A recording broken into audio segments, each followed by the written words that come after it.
எல்லாருக்கும் வணக்கம். இன்னைக்கு நம்ம பார்க்க போற விஷயம் ரொம்ப முக்கியமானது. உங்க காதுகளோட ஆரோக்கியம்ங்கிறது நீங்க கேட்கிற சத்தத்தை மட்டும் பத்துனதில்ல.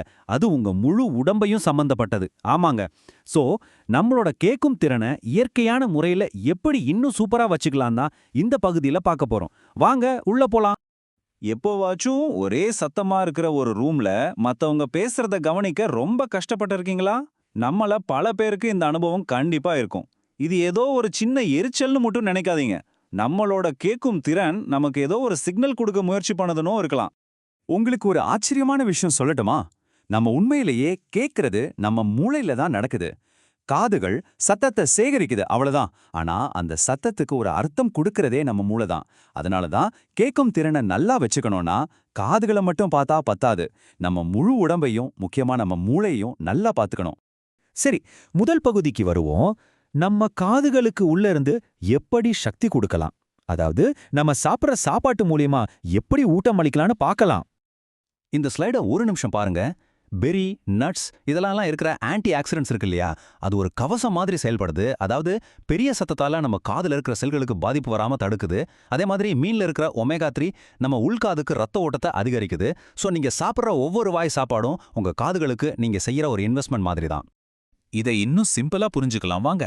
நீங்க உடற்பயிற்சி செய்யும்போது உங்க காதுகளுக்கு தேவையான சத்துக்களை கொண்டு போறதுக்கு ஒரு சூப்பரான ஹைவேயை உருவாக்குறீங்க.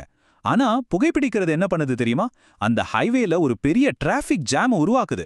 இதனால உள்காதில் இருக்கிற ரொம்ப மென்மையான செல்களுக்கு தேவையான ஆக்சிஜனும் சத்துக்களும் சரியா போய் சேராது. இப்போ சொல்லுங்க, உங்க சாய்ஸ் எது? நம்ம ரொம்ப மன அழுத்தத்துல இருக்கும்போது நம்ம உடம்பு ஒரு விதமான சண்டை போடு அல்லது தப்பிச்சு ஓடு மோடுக்கு போயிடும். அப்போ நம்ம ரத்த நாளங்கள்லாம் சுருங்க ஆரம்பிக்கும். ஆனா தியானம், யோகா மாதிரி பயிற்சிகள் இதுக்கு அப்படியே ஆப்போசிட்டா வேலை செய்யுது. உடம்பு முழுக்க நம்ம காதுகள் உட்பட ரத்த ஓட்டத்தை நல்லா மேம்படுத்துது.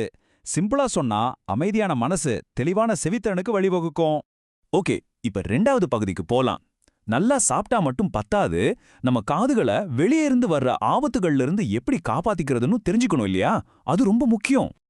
இந்த 3 விஷயங்களையும் உங்க காதுகளோட பாதுகாவலர்கள்னு நினைச்சுக்கோங்க. ரொம்ப சத்தமா இருக்கிற இடத்துல இயர் பிளக்ஸ் போடுறது, ஹெட்ஃபோன்ஸ்ல பாட்டு கேட்கும்போது அப்பப்போ ஒரு பிரேக் எடுத்துக்கிறது, அப்புறம் நீங்க எடுத்துக்கிற மருந்துகளால காதுக்கு ஏதாவது பாதிப்பு வருமான்னு டாக்டர் கிட்ட கேட்டு தெரிஞ்சுக்கிறது. இதெல்லாம் சின்ன சின்ன விஷயங்களா தெரியலாம், ஆனா சரி செய்யவே முடியாத பெரிய பாதிப்புல இருந்து நம்மளை காப்பாட்டும். இது நம்மள பல பேர் செய்யற ஒரு பொதுவான ஆனா ரொம்ப ஆபத்தான பழக்கம். நம்ம காட்டன் ஸ்வாப்ஸ் யூஸ் பண்ணும்போது அது காதுல இருக்கிற அழுக்க வெளியே எடுக்கிறத விட்டுட்டு உள்ள செவிப்பறை கிட்ட தள்ளி விட்டுடும். இதனால காதுல ஒரு அடைப்பு ஏற்பட்டு கேட்கும் திறனே பாதிக்கப்படலாம். தெரிஞ்சுக்கோங்க, நம்ம காதுகளுக்கு அதுவாவே சுத்தம் செஞ்சுக்கிற சக்தி இருக்கு. ரொம்ப மென்மையான முறைகளே போதும். சரி, இப்ப நம்ம 3வது பகுதிக்கு வந்தாச்சு. இது ரொம்பவே இன்ட்ரெஸ்டிங்கான ஒரு பகுதி. உங்க காதுகள் எல்லாம் சரியா வேலை செஞ்சாலும் உங்க மூளைக்கு நீங்க சரியா பயிற்சி கொடுக்கலன்னா உங்களால தெளிவா கேட்க முடியாது. அது எப்படின்னு பார்க்கலாமா? கேட்கறதுனா சும்மா காதால சத்தத்தை வாங்குறது மட்டும் இல்லைங்க. அந்த சத்தத்தை நம்ம மூளை எப்படி புரிஞ்சுக்குதுங்கிறது தான் அசல் விஷயம். இந்த கவனம் செலுத்தி கேட்கும் பயிற்சி என்ன பண்ணும்னா, உங்க மூளைய ஒரு சூப்பர் ஃபில்டர் மாதிரி செயல்பட வைக்கும். தேவையில்லாத இரைச்சலையெல்லாம் ஒதுக்கிட்டு எது முக்கியமான சத்தமோ அதுல மட்டும் கவனம் செலுத்த கத்துக் கொடுக்கும். இங்க பாருங்க, சில சிம்பிளான பயிற்சிகள் இருக்கு. இந்த ஒலி சிகிச்சை உங்க காதுகளை விதவிதமான அதிர்வெண்களுக்கு பழக்கப்படுத்தும். அடுத்தது கவனம் செலுத்தி கேட்கறது. இது எப்படின்னா, ஒரு கூட்டத்துல ஒருத்தரோட குரலை மட்டும் கவனம் செலுத்துற மாதிரி.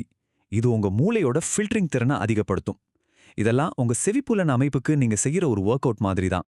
அப்போ இந்த முழு பகுதியிலிருந்து நம்ம எடுத்துக்க வேண்டிய முக்கியமான விஷயம் இதுதான். ஊட்டமளித்தல், பாதுகாத்தல் மற்றும் பயிற்றுவித்தல். இந்த 3 விஷயங்களையும் சரியா செஞ்சாலே போதும். நம்ம செவித்திறனை முழுமையா பாதுகாக்க இது ஒரு அருமையான வழி. ஆனா ஒரு முக்கியமான விஷயத்த கண்டிப்பா மனசுல வச்சுக்கணும். இந்த இயற்கை முறைகள் எல்லாமே நம்ம காதுகளோட ஆரோக்கியத்தை மேம்படுத்த ரொம்ப நல்லதுதான்.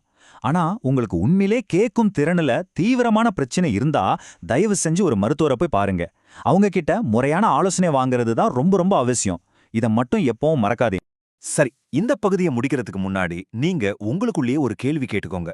வரப்போற பல வருஷங்களுக்கு நீங்க எந்த ஒரு சத்தத்தை ரொம்ப தெளிவா கேட்கணும்னு ஆசைப்படுறீங்க? அது உங்க அன்பான உங்களோட சிரிப்பா இருக்கலாம், உங்களுக்கு பிடிச்ச பாட்டா இருக்கலாம், இல்ல உங்க குழந்தைகளோட மழலை பேச்சா கூட இருக்கலாம். அந்த அழகான சத்தத்தை பாதுகாக்க வேண்டியது உங்க கையில தான் இருக்கு. யோசிச்சு பாருங்க.